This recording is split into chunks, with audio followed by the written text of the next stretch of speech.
요즘 제가 투자하고 있는 회사에서 상환전환 우선주라는 파생 상품에서 엄청난 평가 손실이 발생했다고 공시가 되었는데 이게 정확히 뭔지 잘 모르겠어요. 쉽게 설명해 줄 수 있어요? 상환 전환 우선주요? 그럼 제가 한번 쉽게 설명해 볼까요? 아마 기본적인 부채와 자본 개념은 알고 있을 거예요. 부채는 쉽게 말해 갚아야 할 돈이고 자본은 주주의 몫이죠. 주주에게는 대출처럼 돈을 갚아야 될 필요가 없고 그저 사업이 잘 되면 배당을 주거나 주식 가격이 상승해서 이익을 얻는 거죠. 네, 기본 개념은 알고 있어요. 그럼 질문을 하나 해볼게요. 내가 차용증을 쓰고 돈을 빌려오면 부채일까요? 자본일까요? 당연히 부채가 되겠죠. 맞습니다. 그럼 질문을 하나 더 해보죠. 내가 주식을 발행해서 자금을 조달하면 부채일까요? 자본일까요? 그 경우에는 자본이 되겠네요. 네. 그럼 마지막 질문이에요. 내가 주식을 발행해서 자금을 조달했는데 언젠가는 다시 갚아야 되는 조건이라면 그건 부채일까요? 자본일까요? 그건 어렵군요. 일단 주식을 발행했는데 왜 돈으로 다시 갚아야 되는지가 이해가 안 돼요. 세상에 그런 게 어디 있나요? 그렇죠. 상식적으로 이해가 안 될 거예요. 그러나 이걸 바로 상환 우선주라고 하는 것이고 여기에 전환의 개념이 더해지면 바로 상환 전환 우선주가 된답니다. 일반적으로 우리가 알고 있는 주식과는 개념이 다른 금융상품이군요. 계속 설명 부탁드려요. 네, 계속해보죠. 먼저 일반 우선주와 상환 전환 우선주의 개념부터 알아보죠. 두 개 모두 기업이 자금을 조달할 때 발행하는 주식이지만 몇 가지 중요한 차이가 있어요. 먼저 일반 우선주는 투자자에게 우선적인 배당을 보장하는 주식이죠. 우선주는 보통주보다 먼저 배당금을 지급받고 만약 회사가 파산할 경우 우선주 투자자가 보통주 투자자보다 먼저 자산 분배를 받을 권리가 있죠. 배당금이 우선적으로 지급된다고요? 그럼 그게 가장 큰 장점이겠네요. 맞습니다. 하지만 일반 우선주는 의결권이 없는 경우가 많아서 회사 경영에 직접적으로 영향을 미칠 수 없어요. 그럼 이제 상환 전환 우선주를 설명해 볼게요. 이건 지금까지 설명한 일반 우선주의 특성에 더해 상환과 전환이라는 두 가지 특징을 더 가지고 있답니다. 먼저 상환이에요. 일반 주식은 만기도 없고 원금을 상환하는 개념도 당연히 없죠. 그러나 상환 주식은 회사가 일정 기간 후에 투자자에게 돈을 주면서 주식을 돌려받는 것이 가능하다는 것이죠. 두 번째 전환은 투자자가 계약에서 정한 특정 조건에서 우선주를 보통주로 전환할 수 있다는 것이죠. 주가가 많이 오르면 투자자는 이 전환권을 행사해 보통주로 바꿔서 의결권을 행사할 수도 있고 시세 차익을 더 크게 얻을 수 있겠죠. 이처럼 상환 전환 우선주, 영어로는 Redeemable Convertible Preferred Stock, 약자로는 RCPS라고 하는데요. 이건 기업이 발행하는 주식 중 하나랍니다. 이 주식은 우선주라서 배당금을 먼저 받을 수 있어요. 하지만 이름처럼 상환과 전환 두 가지 선택권이 있다고요. 그러면 투자자는 상환을 받을지 아니면 전환할지를 선택할 수 있는 거네요? 맞아요. 투자자가 배당을 계속 받고 싶다면 우선주를 그대로 가지고 있을 수 있고 주가가 많이 올랐을 때는 보통주로 전환해서 더 큰 이익을 얻을 수도 있다고요. 또는 투자자에게 상환을 요구할 수 있는 권리를 이용해서 돈으로 돌려받을 수도 있답니다. 이제 조금 이해가 된 것 같아요. 실제 사례도 하나 들어볼 수 있을까요? 물론이지요. 실제로 유명한 사례 하나를 들어볼게요. 2011년 상장한 YG는 2012년에 싸이의 강남 스타일이 터지며 전성기를 맞이합니다. 그 후 2014년 루이비통은 YG에 800억을 투자했죠. 이 중 200억은 양현석이 보유한 보통주를 매입한 것이고 나머지 600억 원의 투자 방법이 바로 상환 전환 우선주였습니다. 루이비통은 왜 일반적인 대출이나 주식으로 투자하지 않고 상환 전환 우선주를 선택했을까요?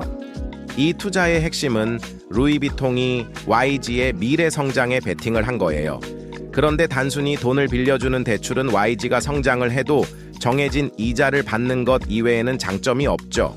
만약 800억을 모두 주식으로 투자했다면 YG가 루이비통의 예상과 다르게 사업이 잘 안 되는 경우에는 모두 투자 손실로 이어질 수밖에 없겠죠.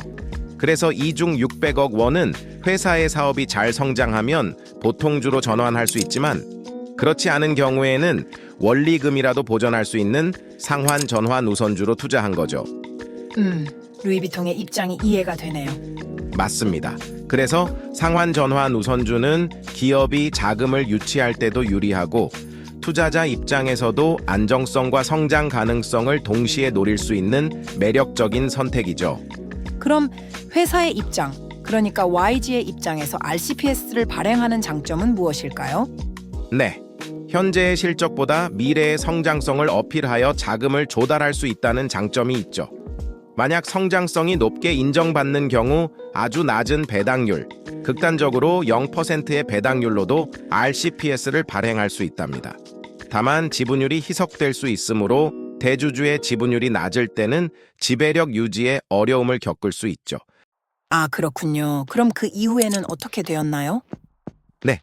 먼저 루이비통이 YG에 투자한 RCPS 조건을 보죠. 먼저 상환권을 보면 만기 5년 뒤인 2019년 말에 루이비통은 YG에게 원금과 연 2%의 이자를 받고 상환을 해달라고 요구할 수 있었어요. 그리고 우선주 1개당 보통주 1개로 바꿀 수도 있는 전환권도 있는 조건이었죠. 그런데 시간이 흘러 2019년 초 이른바 버닝썬이 터집니다. 그 영향으로 2019년 9월에 주가는 2만 원 초반까지 떨어졌죠. 네, 주가가 많이 떨어졌으니 보통주로 바꿔달라고 할 이유가 없겠네요. 맞습니다. 루이비통의 우선주 매입 단가가 44,000원인데 행사 시점 주가가 2만 원 초반이었으니 당연히 루이비통은 전환권과 상환권 중에서 상환권을 행사한 거죠. 아, 그렇군요. 그럼 반대로 YG의 주가가 상승했다면 루이비통은 전환권을 행사했겠네요. 그런데 전체적인 구조가 주식임에도 불구하고 전환 사채와 매우 유사한 것 같은데요? 맞아요. 전환 사채는 채권이기 때문에 이자를 받죠. 반면 상환 전환 우선주는 주식이기 때문에 배당을 받는다는 차이가 있죠. 둘 다 주가 상승에 따른 혜택을 누릴 수 있는 금융상품이랍니다. 오, 결국 두 가지 장점이 있는 주식이군요. 그럼 이건 회사의 회계장부에는 어떻게 반영될까요? 좋은 질문이에요. 먼저 상환 전환 우선주 중 전환을 제외하고 상환 우선주만 먼저 볼까요? 상환 우선주는 회계 기준에 따라 먼저 부채와 자본 중 어디에 해당하는지를 판단해야 해요. 만약 무조건 상환을 해야 되는 의무가 있으면 당연히 회사나 투자자가 상환 여부를 선택할 수 있는 권리, 즉 옵션이 아닙니다. 말이 어렵지. 사실 만기에 주식을 받으며 돈을 돌려줘야 하는 것이죠. 그럼 기업 입장에서는 미래에 상환해야 할 의무가 발생한 거죠. 따라서 이 부분은 부채로 처리돼야 하죠. 겉보기에만 주식이지 일반적인 빚이랑 다름이 없다는 말이군요. 맞습니다. 그럼 계약에 따라서는 상환이 의무가 아니고 그 상환 여부조차도 선택할 수도 있겠네요. 네, 즉 상환 전환 우선주에서 상환권은 특정 조건이 충족되었을 때 행사할 수 있습니다. 이때 상환은 의무가 아니라 선택권입니다. 이 선택권이 바로 옵션, 즉 파생 상품의 핵심적인 특징이지요. 그런데 이 경우 회사가 상환할 수 있는 권리가 있을 수도 있고 또는 투자자에게 상환을 요구할 수 있는 권리가 부여될 수도 있습니다. 먼저 회사가 일정 조건이 충족되면 상환할 수 있는 경우를 보면 이는 콜 옵션과 유사한데 회사가 주식을 되사들이는 선택권을 가지기 때문입니다. 반대로 투자자가 상환권을 보유하는 경우 이는 풋 옵션과 유사합니다.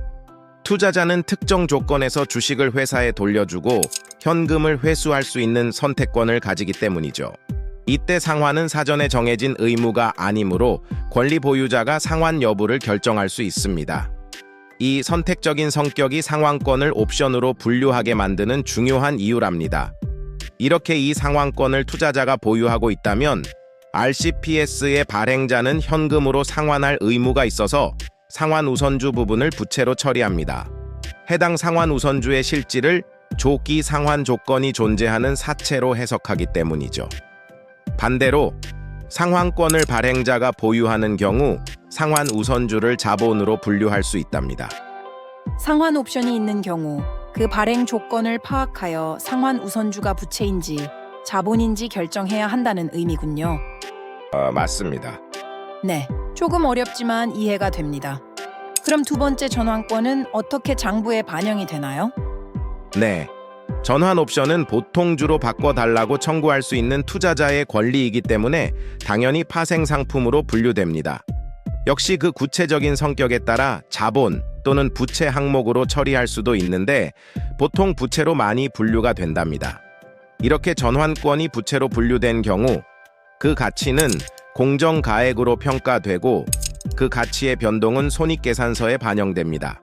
그러면 상환 전환 우선주는 상황에 따라 하나의 금융상품임에도 불구하고 일부는 부채로도 또 일부는 자본으로도 나눠서 처리될 수 있는 거네요. 맞아요. 그래서 이걸 복합금융상품이라고 해요. 회계 기준에서는 이 주식을 발행할 때 부채와 자본을 각각 나누어 회계 처리해요. 대체로 상환할 의무가 있는 부분은 부채로, 전환할 가능성이 있는 부분은 자본으로 기록한다고 정리하면 되겠네요. 그럼 부채 또는 자본으로 분류가 다른 것이 어떤 의미가 있나요? 여러 가지 차이가 있지만 가장 중요한 점은 주식을 발행하면 보통 자본이 늘어나 재무 구조를 개선하는 효과가 생기죠. 그런데 부채로 분류되면 반대로 회사의 부채 비율이 높아져 재무 구조가 나빠진다는 점입니다. 이 부채 비율이 올라가면 시장에서 여러 사람들이 대부분 싫어합니다. 네, 그렇군요. 그렇다면 파생상품인지 아닌지 여부는 어떤 의미가 있을까요? 역시 가장 중요한 한 가지만 설명드리면 파생 상품에 대한 평가손익이 당기순이익에 계속 반영되어 예상치 못한 이익이나 손실이 발생할 수 있다는 점입니다. 이로 인해 당기순이익 변동성이 커질 수 있습니다. 네, 알겠습니다. 그렇다면 주가가 변동하면 어떻게 되나요? 주가가 상승하면 투자자가 보유하고 있는 전환권의 가치가 상승하겠죠.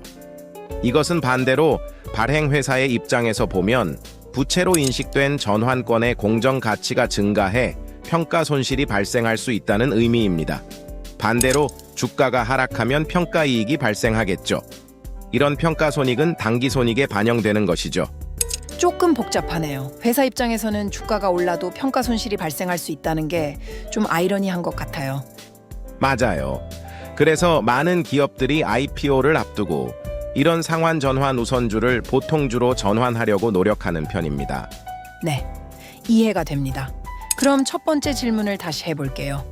지금 제가 투자하고 있는 회사가 발행한 상환 전환 우선주에서 엄청난 파생상품 평가 손실이 발생했다고 공시가 되었는데 그럼 이게 주가에 영향을 미치나요? 네. 지금까지 공부했지만 파생상품 평가 손실은 회사의 주가가 상승한 경우 투자자의 입장에서 전환권이 상승해서 이익이 발생하는 반면 회사의 입장에서 그만큼 손실로 처리하는 것입니다. 그러나 이 손실만큼 회사가 현금을 지불하는 등 특별한 페널티가 있는 게 아니에요. 따라서 이론적으로는 평가 손실이 직접적으로 시가총액에 미치는 영향은 없다고 볼 수 있어요. 다른 요인으로 주가가 상승, 즉 시가총액이 상승했는데 그로 인해 회사의 평가 손실이 발생했다고 다시 시가총액이 낮아진다는 것은 이론적으로도 순환 논리입니다. EPS가 하락해서 주가가 하락할 수 있다는 논리도 있을 수 있겠죠. 그럴듯해요. 그러나 기본적으로 EPS 곱하기 퍼는 곧 주가라고 하는 공식을 조심해야 한다고 다른 영상에서 여러 차례 언급드린 바가 있어요. 그러나 만약 희석 효과가 발생한다면 발행 주식 수가 증가하는 만큼 일주당 가격이 낮아지기 때문에 기존 주주의 입장에서는 손실이 발생할 수 있습니다. 희석 효과요? 그건 무엇인가요? 네, 리픽싱을 그 사례로 들어보죠. 많은 RCPS 계약에는 전환 가격에 대한 조정 사항이 포함되어 있습니다. 주가가 하락하면 전환 가격이 낮아져 더 많은 보통주로 전환할 수 있죠. 이는 일반 보통주주보다 RCPS 투자자에게 더 유리한 조건이 됩니다. 다시 루이비통의 사례로 돌아가 볼까요? 만약 그 RCPS에 리픽싱 조건이 있었다고 해보죠. 발행 당시 보통주 주가가 4만 원에서 추후 2만 원으로 낮아졌다고 가정해보죠. 그럼 전환 조건이 우선주 한 주당 보통주 한 주가 아닌 두 주, 즉 더 많은 주식으로 전환할 수 있겠죠. 이렇게 추가로 더 많은 주식이 발행될 수 있기 때문에 전체 주식 수가 더 늘어나고 그만큼 기존 주주의 지분율이 더 감소하게 됩니다. 주가 하락으로 인한 손실이 기존 주주에게 전가되는 결과로 나타나는 셈이에요. 지분율이 감소하면 금전적인 손실을 본다는 게 정확히 이해가 안 돼요. 사례를 하나만 더 들어볼 수 있을까요? 물론입니다. 여기 주식이 10주이고 주당 시가가 10억 원을 하는 회사가 있네요. 주주는 10명이고 그중 RCPS 주주가 1명이라고 해볼게요. 전환 조건은 우선주 1주당 보통주 1주라고 해보죠. 그리고 여러 가지 사정으로 주가가 반토막이 났다고 가정해볼까요? 주가가 반토막이라고 하니 이것도 YG 사례인가요? 하하, 아닙니다. 그냥 가정이에요. 아, 네. 계속 설명해보죠. 만약 리픽싱 조건이 없다면 모든 주주의 주식이 균등하게 반토막이 나겠죠. 그런데 주가가 반토막이 날 경우 전환 가격도 반으로 낮아지는 조건이 있다면 이제 보통주 2주로 전환할 수 있겠죠? 그럼 이제 주식수가 증가했으니 주당 가격은 더 이상 5억 원이 아니라 4.54억 원으로 하락하게 될 거예요. 계속 설명해보죠. 만약 리픽싱 조건이 없다면 모든 주주의 주식이 균등하게 반토막이 나겠죠. 그런데 주가가 반토막이 날 경우 전환 가격도 반으로 낮아지는 조건이 있다면 이제 보통주 2주로 전환할 수 있겠죠? 그럼 이제 주식수가 증가했으니 주당 가격은 더 이상 5억 원이 아니라 4.54억 원으로 하락하게 될 거예요. 네. 시가총액을 먼저 보고 거기에 맞는 한 주당 가격을 역산해야 한다는 말씀이시군요. 아, 맞습니다. 그럼 RCPS 주주는 이제 2주를 가지게 되어 총 9.1억 원의 주식 가치를 보유하게 되죠. 만약 리픽싱 조건이 없었다면 5억 원이었을 텐데 말이죠. 그 증가한 4.1억의 주식 가치만큼 다른 주주의 주식 가치가 감소하게 된답니다. 지분율만 보게 되면 리픽싱 이전 모든 주주가 10%씩 지분율을 가지고 있었죠. 그러나 리픽싱 이후 RCPS에 투자한 주주의 지분율은 증가하게 되고 기타 주주의 지분율은 모두 감소하게 되죠. 이걸 희석 효과라고 하는 거예요. 그렇군요. 많이 이해가 되었어요. 고마워요, 수로바님. 도움이 되었다니 다행이네요. 그럼 다음에 또 만나요.